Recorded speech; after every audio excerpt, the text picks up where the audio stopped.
An American doctor arrived in Vietnam carrying an unlikely piece of luggage, the bones of an arm he amputated in 1966.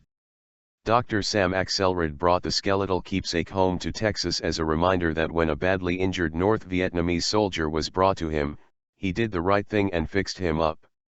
The bones sat in a closet for decades, and when the Houston urologist finally pulled them out 2 years ago, he wondered about their true owner, Nguyen Quang Hung.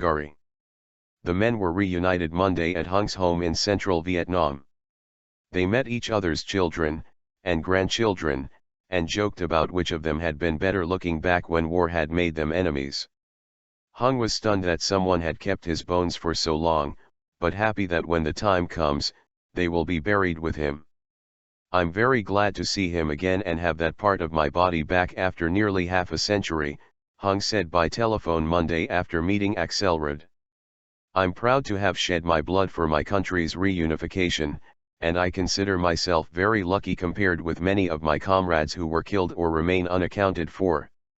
Hung, 73, said American troops shot him in the arm in October 1966 during an ambush about 75 kilometers, 46 miles, from Nkhe, the town where he now lives.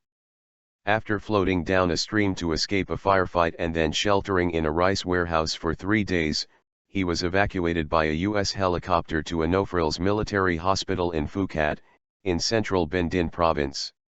When I was captured by the American forces, I was like a fish on a chopping board, Hung said last week. They could have either killed or spared me.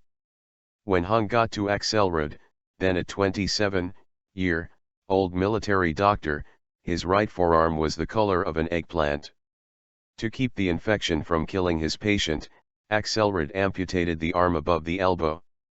After the surgery, Hung spent 8 months recovering and another 6 assisting American military doctors, Hung said. He spent the rest of the war offering private medical services in the town, and later served in local government for a decade before retiring on his rice farm. He probably thought we were going to put him in some prisoner of war camp, Axelrad said. Surely he was totally surprised when we just took care of him. As for the arm, Axelrad said his medic colleagues boiled off the flesh, reconstructed the arm bones and gave them to him. It was hardly common practice, but he said it was a reminder of a good deed performed. The bones sat in a military bag in Axelrad's closet for decades, along with other things from the war that he didn't want to look at because he didn't want to relive those experiences. When he finally went through the mementos in 2011, it just blew me away what was in there, Axelrad said at a hotel bar in Hanoi early Sunday, hours after arriving in Vietnam with his 2 sons and 2 grandchildren on Saturday evening. That kind of triggered my thoughts of returning. It had taken a little luck for Axelrad to reunite Hung with his amputated arm. He traveled to Vietnam last summer, partly for vacation, but also to try to find the man. He said he wasn't sure Hung was still alive, or where to begin looking for him.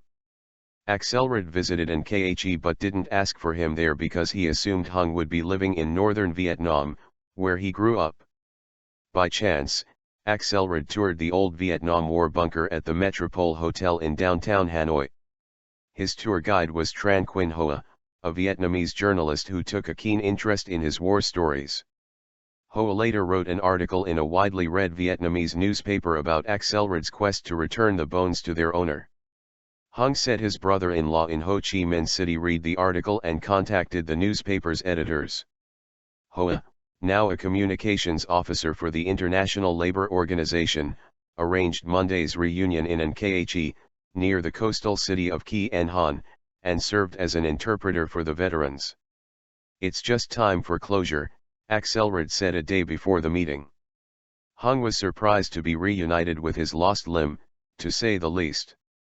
I can't believe that an American doctor took my infected arm, got rid of the flesh, dried it, took it home and kept it for more than 40 years, he said by telephone last week from his home. I don't think it's the kind of keepsake that most people would want to own. But I look forward to seeing him again and getting my arm bones back. Hung served Axelrad and his family lunch, shared memories and reflected on all the time that had passed.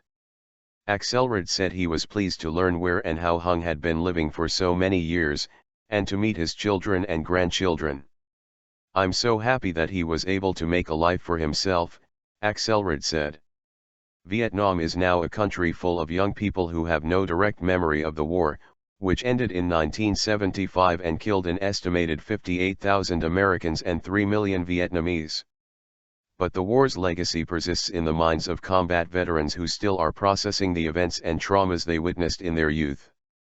John Ernst, a Vietnam War expert at Morehead State University in Kentucky, said he knows of a few American veterans who have traveled to Vietnam to return personal items to former enemy soldiers as a way to bring closure. "It is a fascinating phenomenon," Ernst said by email Sunday. "I always wonder what triggers the decision to make the gesture.